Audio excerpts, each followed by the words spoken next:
조국 법무부 장관의 동생 조모 씨의 구속영장이 기각됐습니다. 조 씨가 심사를 포기하면서 서면으로만 진행됐는데도 법원은 구속 필요성이 충분하지 않다고 봤습니다.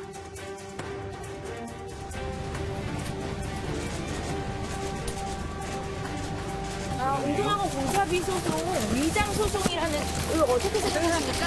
혹시 장관과 협의하신 적 없으십니까? 공동장 교사 채용 당시 도움 받은 적 있으십니까? 법원은 조 씨가 받는 혐의에 다툼의 여지가 있고 조 씨의 건강 상태나 범죄 전력을 고려할 때 구속 필요성을 인정하기 어렵다고 설명했습니다. 그런데 일각에서는 신문을 스스로 포기한 사람의 영장이 기각된 것은 이례적이라는 평가가 나오고 있습니다. 통상적으로 영장심사 포기는 피의자 스스로 구속을 피하기 어렵다고 판단할 때 이뤄지기 때문인데요. 영장전담 부장판사를 지낸 한 교수도 법원 스스로 법원에 오점을 찍었다고 비판하기도 했습니다. 오늘의 프레스코, 조 씨의 영장은 왜 기각됐는지 자세히 들여다보겠습니다. 네, 조국 장관의 동생의 영장이 기각이 됐습니다. 굉장히 이례적이다라는 평가도 있고요. 또 다른 한쪽에서는 여러 정황을 봤을 때 구속까지 해서 수사할 필요는 없었다. 이런 반론도 만만치가 않습니다. 유호정 기자, 짚어보죠. 자, 법원이 밝히는 영장 기각 사유는 뭡니까? 네, 법원이 기각 사유를 비교적 길게 밝혔는데요.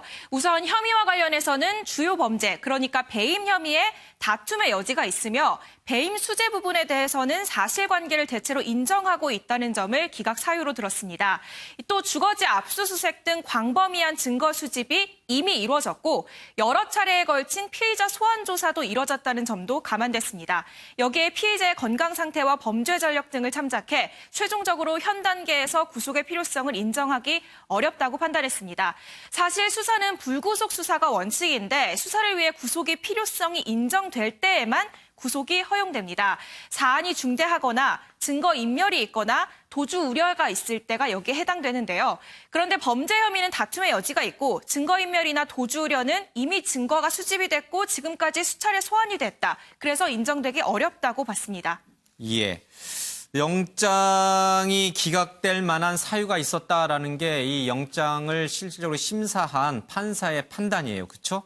자, 이 판단에 대해서 법조계에서 일부에서 납득하기 어렵다 이런 주장을 하는 이유는 뭡니까? 일단은 두 가지인데요. 방금 전에 유호정 기자도 얘기했지만 일단은 이 뇌물수수 사건과 관련해서는 돈을 준 사람보다 받은 사람을 더 엄하게 처벌하는 게 현실이거든요. 그런데 이 채용 비리와 관련해서 지금 돈을 줬다고 하는 두 사람은 구속이 된 상태예요. 그런데 돈을 받은 조 장관의 동생은 기각이 됐단 말이죠. 이거 하나. 그리고 또 하나는 스스로 구속을 면하기 어렵다고 봐서 신문까지 포기한 사람을 어떻게 기각시킬 수 있느냐. 이 두 가지를 놓고 지금 법조계에서는 상당히 좀 납득하기 어려운 결정이다. 이런 의견을 내놓고 있습니다. 그렇지만 조국 장관의 동생은 돈을 받고 교사 채용을 했다라고 하는 검찰의 주장에 대해서 인정을 했잖아요. 그렇죠? 죄를 인정했죠. 예. 그럼에도 불구하고 영장 실질 심사를 포기한 사람에게 구속영장을 기각시킨 전례가 별로 없으니 매우 이례적이다. 이렇게 법조계 일각에서 주장하는군요. 알겠습니다. 김근희 기자, 이 관행적으로요. 영장 실질 심사를 포기하면 무조건 다 구속영장이 나왔어요? 단 한 차례도 예외가 없었습니까? 대부분이 그랬던 경우가 많습니다. 그 구체적으로 통계 자료를 가지고 좀 말씀을 드리면 그 2015년부터 17년까지 서울중앙지법에서 있었던 영장 실질 심사 중에서 피의자 본인이 출석하지 않은 32건 중에서는 기각이 된 사례가 한 번도 없었다고 합니다. 이 범위를 이제 전국으로 대상을 확대해도 한 건 정도밖에 없었다고 하는데요. 그러니까 아무래도 통상적으로 피해자가 직접 법원에 나와서 본인에 대해서 구속 수사가 아니라 불구속 수사를 해달라라고 요청하는 경우에 비해서는 당연히 이 구속될 가능성이 적다라고 보는 게 일반적일 것으로 보입니다. 다만 이번 결정을 가지고서 이제 여당이나 또 반대쪽 시각에서 이야기를 하는 것은 그럼에도 불구하고 기각이 됐다라고 하는 것은 그만큼 검찰에서 혐의 입증에서 좀 문제가 있었고 좀 무리하게 영장 청구를 한 것 아니냐 이런 시각이 여권을 중심으로 나오고 있는 그런 상황입니다. 영장 실질 심사를 포기하면은 100% 구속된다. 법조계에서 약간 불문율처럼 여겨져 내려왔던 관행인데 그 관행이 잘못된 관행일 수도 있잖아요. 그 관행을 깨는 계기가 됐을 수도 있는 거 아니에요? 그렇습니다. 뭐 최근에 이 인권 부분에 대해서 강조가 많이 나오면서 사실은 원래는 이 불구속 수사가 원칙이다라는 게 통상적이긴 합니다. 왜냐하면 구속이라는 것이 어쨌든 개인의 신체나 이동의 자유에 대해서 제한을 거는 것이기 때문에 증거인멸과 도주의 우려가 확실하지 않는 이상은 원칙적으로는 불구속 수사가 맞기 때문에 이번 사건을 계기로 해서 그런 시각들이 커질 수도 있지 않겠냐 이런 해석들도 나오는 게 맞습니다. 알겠습니다. 김태일 기자, 이번에 이 영장을 심사한 판사가 명재건 판사예요, 그렇죠? 뭐 실검에도 계속 오르는데 한쪽에서는 잘했다라고 박수치고 또 다른 한쪽에서는 어떻게 그럴 수가 있느냐, 정권의 눈치를 본 거냐라고 또 비판론이 거세지는데 이 명재건 판사는 누굽니까? 일단은 그 10년 넘게 이제 검찰에서 이제 검사로 근무한 검사 출신 이제 판사인데요. 작년 8월에 이제 그 사법행정권 남용 의혹 이 수사 때 이제 법원이 검찰이 청구한 이 영장을 법원이 무더기로 취소한 사례가 있었어요. 그래서 제 식구 감싸기 아니냐 뭐 이런 논란이 있었는데 그때 이제 부임을 했거든요. 그 한 달 이후에 이제 그 양승태 전 대법원장 그리고 고영한 박병대 차한선 전 대법관 등에 대해서 압수수색 영장을 잇따라 발부를 했고요. 특히나 이 양승태 대법원장에 대한 구속영장을 발부를 해서 좀 주목을 받았었죠. 그런데 이번에 이제 조 장관 일가 이 조사와 관련해서는 그 조국 장관 동생 그 기각한 걸 포함해서 코링크피 이모 전 대표 그리고 이제 그 가로등 전멸기 제조업체 웰스 CNT 최모 대표에 대해서 구속영장을 기각을 했어요.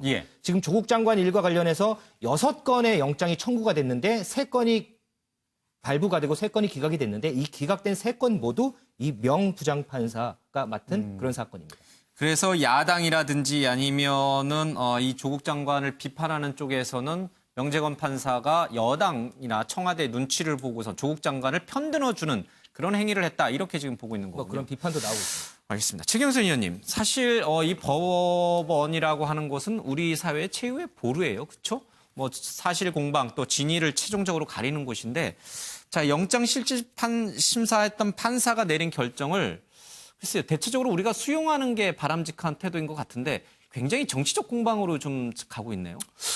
저는 기본적으로 평소에 그 불구속 수사 원칙을 강조하는 사람입니다. 그래서 조국 장관 동생의 영장 기각 사유만을 놓고 본다면은 사실 아무런 문제가 없어요. 왜냐하면은 이미 피고인이 혐의를 인정을 했고 혐의를 인정을 했기 때문에 증거인멸이라든지 도저히 우려가 안 보이거든요. 그럼 구속할 필요가 없어 보입니다. 그래서 저 자체만 놓고 보면은 저는 구속을 안 한 것에 대해서 동의를 하는데 문제는 형평성입니다.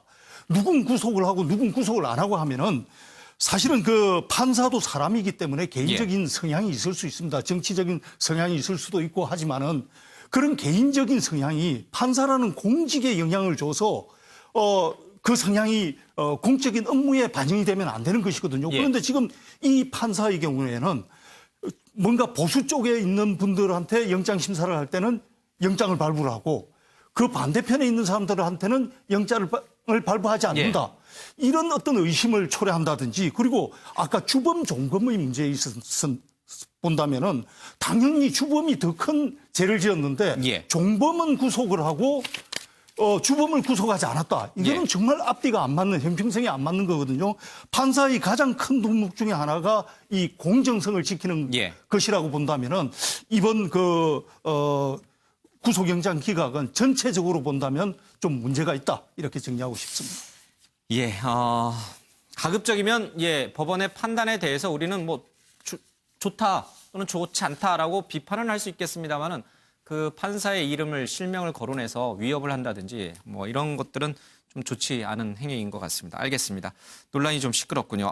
검찰 쪽에서는 재청구, 영장 재청구에 들어갈 것 같다 이런 얘기들이 계속 흘러나오니까요. 상황 진행되는 대로 저희들이 좀 다시 다루겠습니다.